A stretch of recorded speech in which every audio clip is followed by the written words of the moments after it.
ખીમેશ્વર મહાદેવ મંદિર છે એની એક્ઝેક્ટ પાસે જ આ તમે સમાધિના દર્શન કરી શકો છો.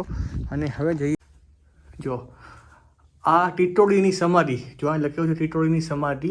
કહેવાય છે કે મેઘજીવા પીર દર વર્ષે શ્રાવણ મહિનામાં કુછડી ગામમાં દરિયા કિનારે આવેલ ખીમેશ્વર મહાદેવ મંદિરે 11,000 બિલીપત્ર ચડાવતા હતા. સમાધિ આ ચેતન સમાધિ છે. તો આ એ સમાધિના દર્શન કરી શકો છો. ટીટોડીની ચૈતન્ય સમાધિ છે, એના દર્શન કરી શકો છો. સમાધિનો મતલબ શું થાય? હાય ગાઈસ, તો સ્વાગત છે તમારું મારા એક નવા વિડીયોમાં. તો અત્યાર સુધી તમે ઘણા બધા મંદિરો જોયા હશે, પણ હું તમને એક અદ્ભુત મંદિરના દર્શન કરાવું છું કે તમે ઘણા મંદિરો જોયા છે, પણ આવું મંદિર તમે ક્યાંય જોયું હોય તો આ મંદિર છે એક ટીટોડી. ટીટોડી એટલે કે એક પક્ષીનું આખું આ મંદિર છે, પક્ષીની સમાધિનું મંદિર છે. શું ઇતિહાસ છે વિસ્તારથી આપણે માહિતી પ્રાપ્ત કરીશું. અત્યારે મંદિર બને છે, પણ અહીંયા પક્ષીની સમાધિ છે, એટલે કે ટીટોડી એટલે કે ટીટોડીની સમાધિ છે. શું ઇતિહાસ છે, અહીંયા જે લોકલ વ્યક્તિ હશે એને આપણે એની પાસેથી પૂછશું. આ પણ એક કુચડી ગામમાં જ આવેલું મંદિર છે, સમાધિ છે. તો જઈએ છીએ આપણે બધા સમાધિનું દર્શન કરવા માટે, પછી તમને એનો શું ઇતિહાસ છે એની તમને વિસ્તારથી આખી માહિતી હું આપીશ. તો અત્યારે હું પહોંચી ગયો છું પોરબંદરથી આશરે 10થી 12 કિલોમીટર દૂર કુચડી ગામમાં, અને એ અહીંયા ટીટોડીની સમાધિ છે, એના દર્શન તમને કરાવું છું. તમારું શું નામ છે ભાઈ? હેમંત બાપુ છે. આપને આ જગ્યાનો શું ઇતિહાસ છે તમને આપને વિસ્તારથી માહિતી આપે છે. તો પહેલાં જઈએ છીએ એ ટીટોડીના જે જગ્યાએ સમાધિ હતી એના દર્શન કરવા માટે, અને શું ઇતિહાસ છે એ પણ આપણે લાસ્ટમાં વિસ્તારથી માહિતી આપશે. આ આખું ટૂંકમાં આખું મંદિર બને છે એમ ને? હવે અમારે આ જે સંતવાણીનું ઓકે કીર્તન, સખી કીર્તન કે હા એના માટે છે. એના માટે તમારા આખું ત્યાં જ રહેવાનું? નહીં, રાત્રે તો જે વડાપ્રધાન ને ઓલા આવાસ યોજના છે ને, હા એમાં ઓકે એમાં રહ્યો છો, બરોબર. મારે એ જ હતું, પણ આ લોકો ખનીજ નું જે ચાલુ થયું ને, હા તો ઓલું ડસ્ટિંગ લાગ્યું ને, હા બરોબર છે. એટલે પછી બાજુમાં નજીકમાં મેં રેસિડેન્ટ કર્યું. કાંઈ હોય તો બરોબર જ છે ને. અહીંયા 4 વર્ષથી અમે રેસિડેન્ટ જ બનાવ્યું હતું, ટોયલેટ ને આ તે બધું એવું. હા સામે છે. તો જઈએ છીએ આપણે તો આ મંદિરના દર્શન કરવા માટે. એનું ભજન કરેલું. હા મેઘજીવા પીર કહેવાય છે, બરોબર છે. અમારે તો આ મંદિરને તમને દર્શન કરાવું છું. મંદિર ઇન પ્રોગ્રેસ છે, બને છે મંદિર. આ એ સમાધિ, આ ચેતન સમાધિ છે. જે તો આ એ સમાધિના દર્શન કરી શકો છો. ટીટોડીની ચૈતન્ય સમાધિ છે, એના દર્શન કરી શકો છો. સમાધિનો મતલબ શું થાય? સમાધિનો મતલબ એટલે જે પરબ અત્યારે છે ને, ત્યાં એમ કહેવાય કે જે પરબ ધામ છે ત્યાં ઈ ચેતન સમાધિ. મેકરણ જે કાપડી કહેવાય ને કચ્છમાંથી, મેકરણ દાદા એ લોકોએ અહીંયા ભજન કરેલું. સરભમ ઋષિનો ત્યાં ધૂણો હતો. સરભમ ધૂણો હતો, તો એ ધૂણો ચલાવીને બધાને એમ કહેવાય કે એ બટુક ભોજન કરાવતો હતો. અને એની કાવડ છે ને મેકન દાદા, એ પરબ ચેતન સમાધિ. એમાં આ ચેતન સમાધિ છે, ચેતનની સમાધિ છે. ઓકે. તો આ સામે તમે ટીટોડીની સમાધિના દર્શન કરી શકો સરપમ છો. ઋષિનો ધૂણો હતો પરબમાં. હા સરપમ ઋષિનો, અને એ મેકન દાદાએ એનો એ સરપમ સમજી ગયા ને.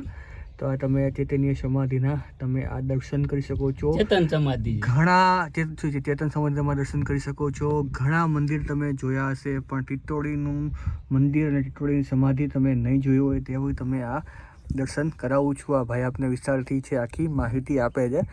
આ મંદિરને ટૂંકમાં કેટલા વર્ષ થશે આખું બનતા? હજી ત્યારે એમ કહેવાય કે કેટલા વર્ષ થાય બનતા તો હવે તો ભગવાન નહીં આજકલ की बात नहीं, अरे घड़ी का पल की खबर नहीं करे कल बात तो સાચી વાત. તો ઇતિહાસ તમે ખાલી કહેવાનો મને. ઇતિહાસ તો અહીંયા તમને આપું છું, હું બોલી નથી શકતો. હા જ્યાંથી આપણે તમને તો આ સમાધિ વિશ્રામ કરેલા. હવે જઈએ છીએ આપણે અંદર, અને અંદર જઈને તમને મેં સમાધિના દર્શન કરાવ્યા. હવે દર્શન કરીશું એના ઇતિહાસના, અને એનો ઇતિહાસ તમને હું વિસ્તારથી માહિતી આપીશ. ખીમેશ્વર મહાદેવ મંદિર છે એની એક્ઝેક્ટ પાસે જ આ તમે સમાધિના દર્શન કરી શકો છો. અને હવે જઈએ છીએ પાછા આપણે અંદર. ગાડી તમારી છે?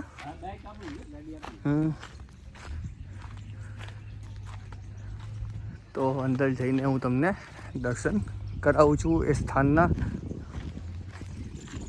તમે કેટલા વર્ષ સેવા કરો છો અહીંયા? 5 વર્ષ સેવા કરો છો અહીંયા. વાહ. 2018માંથી અમારું આ જે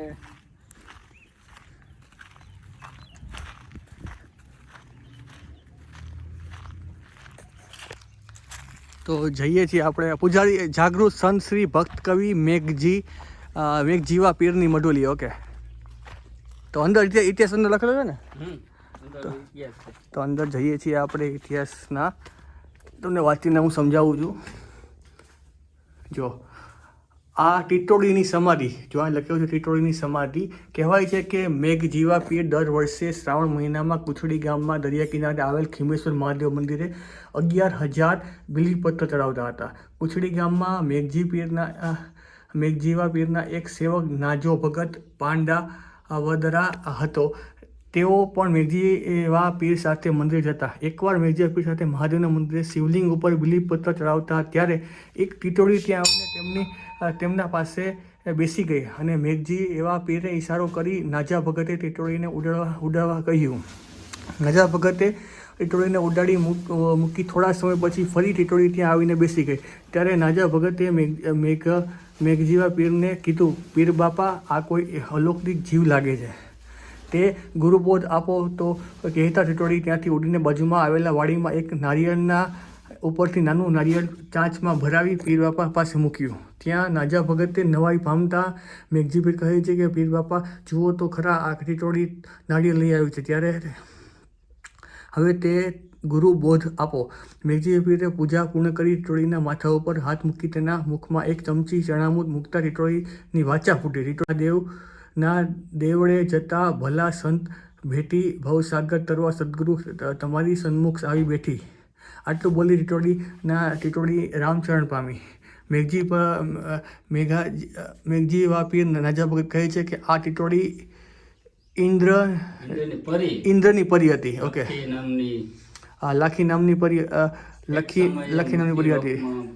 એક સમયે મૃત્યુલોકમાં આ ભગવાનને થાળ ધરાતો હતો ત્યારે તે પક્ષી જોવામાં રહી ગઈ. તલીન થઈ પોતાને ભાન પણ ન રહી, એટલે તે ટીટોડીનો અવતાર લેવો પડ્યો અને આમ મેઘજીવા પીરે ટીટોડીને મોક્ષ કરી સમાધિ આપી છે.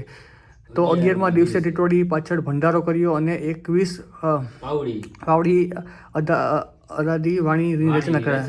જે પંડમાં છે તે વરમંડમાં વેદ કુરાણ જે વખાણે સત પાવડી ઝીલે સુરા. તો મેઘજીવા પણ મારે તો આખો આ ઇતિહાસ છે ટીટોડીની સમાધિનો શું ઇતિહાસ છે તમને બતાવ્યો. અને આ નાનકડી મઢોલી છે એના પણ તમે આ દર્શન કરી શકો છો.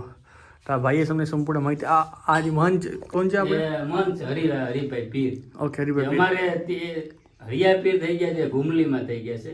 13મી પેઢી મેઘજીવા પીર છે. મેઘજીવા પીર એમ 4 દિવસ 4 ગામના વાયક એક દિવસમાં, જેમ દાસી જીવન છે ને, એક દિવસમાં 4 જગ્યાએ બિરાજમાન છે ને. મેઘજીવા પીર એક દિવસમાં 4 જગ્યાએ બિરાજમાન છે ને. અલગ ધણીને ઓળખાવે. પુરુષ છે કોણ છે? તો કે અલગ ધણીને ઓળખવામાં કોણ પુરુષ કરે? કામણિયા. ધમણ ધમાવી પવન ચલાવ્યા, પવનમાંથી પાણી જળ. મેઘજીવા પીર બાપા જે અમારા થઈ ગયા છે, એમને એક શિષ્ય હતા જે અહીંયા રેસિડેન્ટ છે, તે ટીટોડીને મોક્ષ આપે છે અને અહીંયા એમનું સમાધિ આપે છે. વાહ.